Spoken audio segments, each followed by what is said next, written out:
So it is now my pleasure to welcome to the podium to deliver the 2022 State of the City Address, Mayor of the greatest city in Connecticut, Mayor Dean Esposito.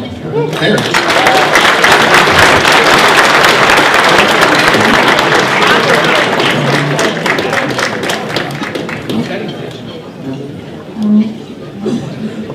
Good afternoon, everyone. Good afternoon. Well, look what we got. A full house. How awesome is that? It really fills my heart to see this room full of Greater Danbury Chamber of Commerce members and friends.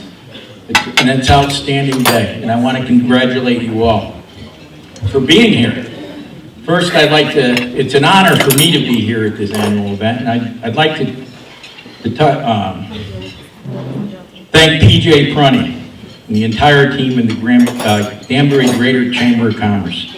You know, PJ's done a terrific job over the last year, and the growth of the chamber is due to his leadership and the excellent board of directors. And speaking of the board of directors, one of my good friends that spoke earlier is the new chair, Mark Morgado. Congratulations to you, sir, and thank you for everything you do.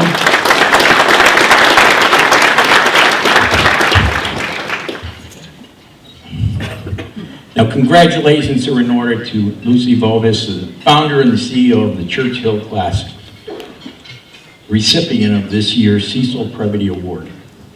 Lucy has a truly incredible story, and through her determination and her hard work, Churchill Classics now has grown to fill a 47,000 square foot facility, more than 150 employees, and they're still proud to manufacture their frames in the United States of America. Congratulations.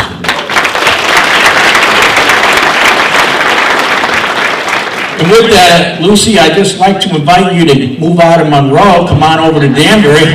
Sounds like you're doing things right over there. I'm ready to cut another ribbon. As you see on our social media, we've been doing quite a bit of that because of the support of our business community and each and every one of you. I can't believe it's been a year since we gathered last to present this award and give the state of the city.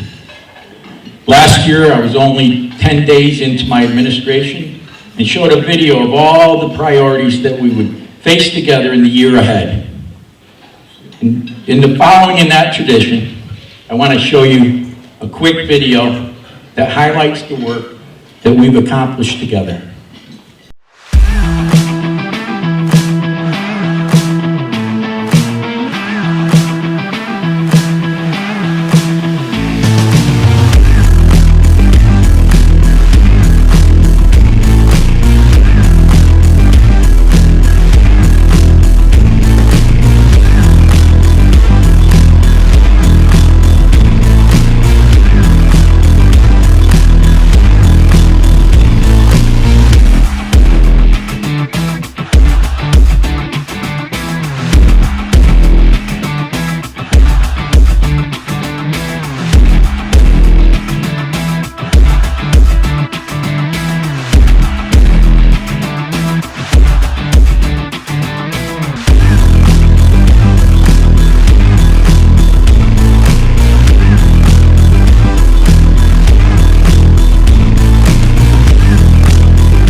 I'd like to thank Councilman Farley Santos, our newest state representative, for that music theory there. Farley, thank you so much.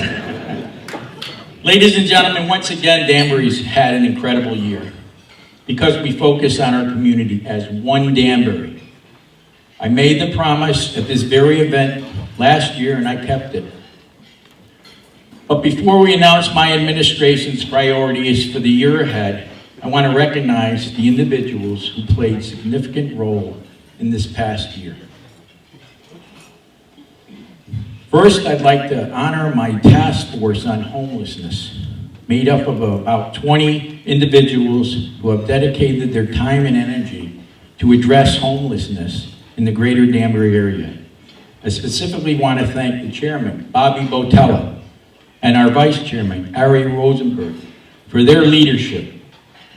Because of them, we have a Danbury Support Center at 41 New Street and should be opening another facility at 98 Elm Street. I'd like to ask Bobby and Ari to stand, please, and be recognized. There he is. I didn't get to see you earlier, my friend. Secondly, I'd like to take a moment of silence to remember all the Danburyans who we have lost over the past year. Friends, family, employees of the city of Danbury, our neighbors, and my mom. Just a moment of silence. Thank you.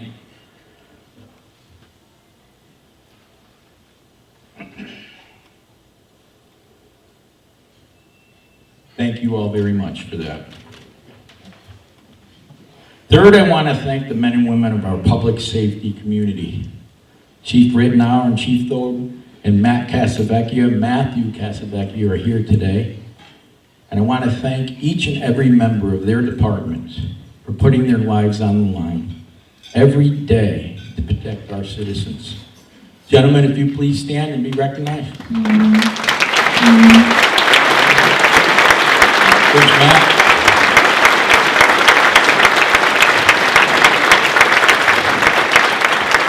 We're blessed. The city of Danbury is blessed. Thank you. Fourth, I want to recognize my friend Kevin Walston, our new superintendent of schools, for his collaborative work with the city to deliver the best educational system for our students. The teachers, the staff, the parents, and the students of our school community are the best in the entire state.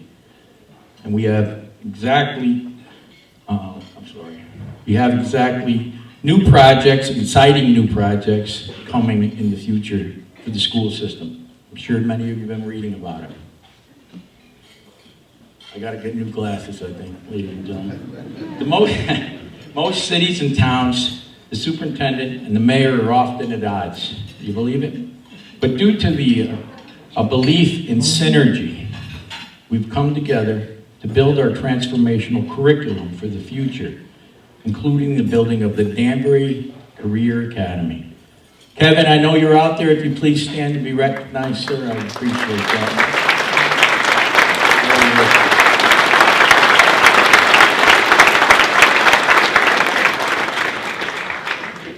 Fifth, I want to thank our veterans.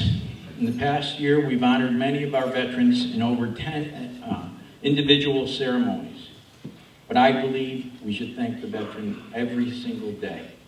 They protected us, and we need to support them. In the coming year, I'll be working with the veterans to establish a memorial for the veterans of the Iraq-Afghanistan war here in Danbury. Will all those who have served our armed forces please stand and be recognized, if you would. Please.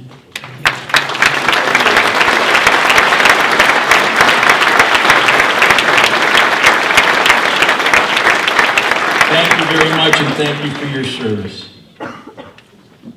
Sixth, the greater Danbury business community. Here today, most of you. We're the shining city on the hill because you decided to invest in our city. I want to thank you, each and every one of you, for investing in our community and our people. Thank you. I also want to thank the mayor's office and the staff that worked so hard to keep us moving forward. Roger Palonzo, my chief of staff, John Kleinhans, Jonathan Barney, Lindsay Setti, and Shay Nagashep. I'd ask you to stand as well, please.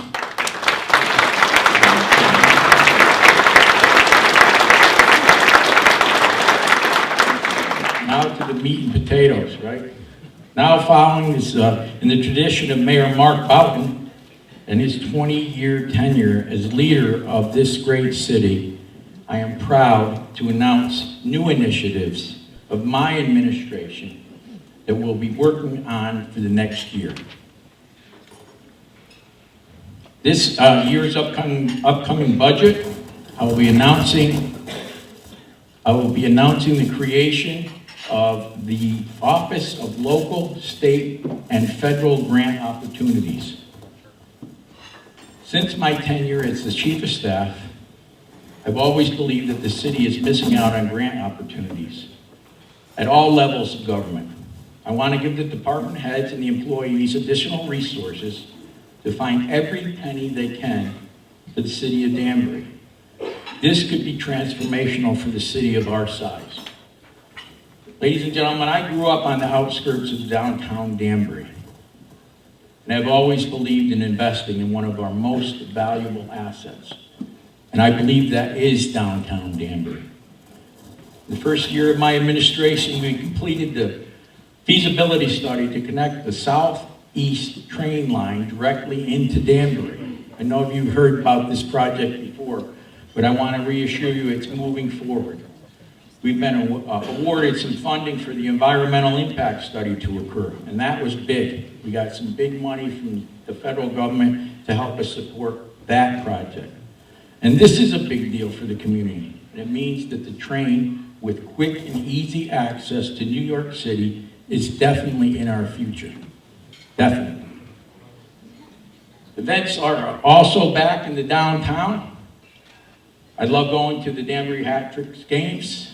We just had a wonderful Light the Light celebration last week with our new 40-foot tree down in the green. It was very, very successful. And of course, this past fall, we had the San Gennaro Festival, which was a huge, huge success.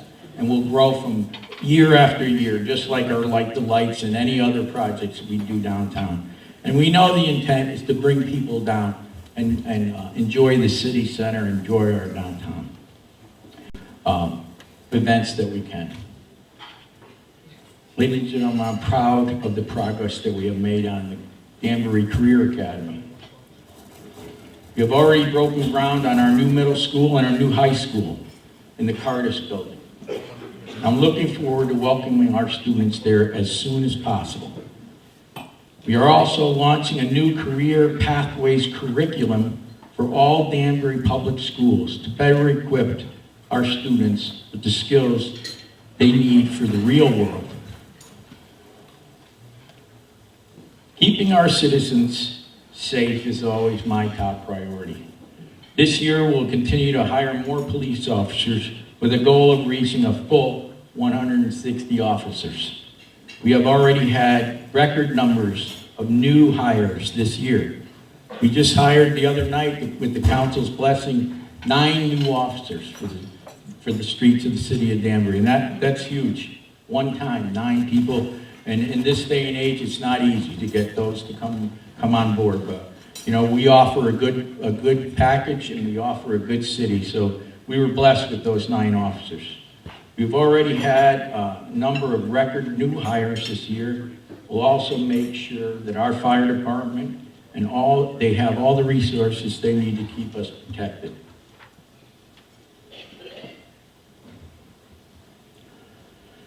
The last time Danbury's water system has been upgraded was in 1984, 40 years ago.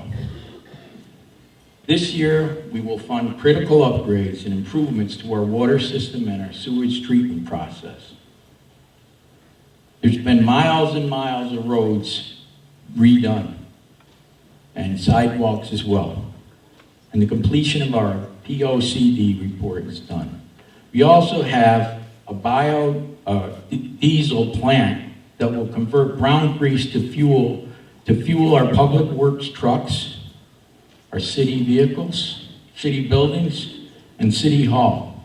And if you want to go down to our plant, it's an outstanding process. We just highlighted it the other day. It's taking that brown grease and converting it to usable fuel that's going to save us a lot of money, and it's really very positive for the environment. So it's a win-win, and we are the only one, Antonio, I think they said in the world to have this type of plant, right? Working with UConn. I mean, it's an outstanding process that just shows the future, because we know diesel's price is rising up and up, and we can offset that. It's always good.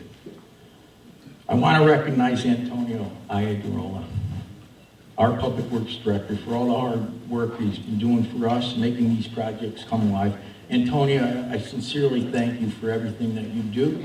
You worked on this project for us. You worked on the Danbury Career Academy, and you worked on about everything we got, brother. So I want to, could you please stand and be recognized? And I want to thank you very much.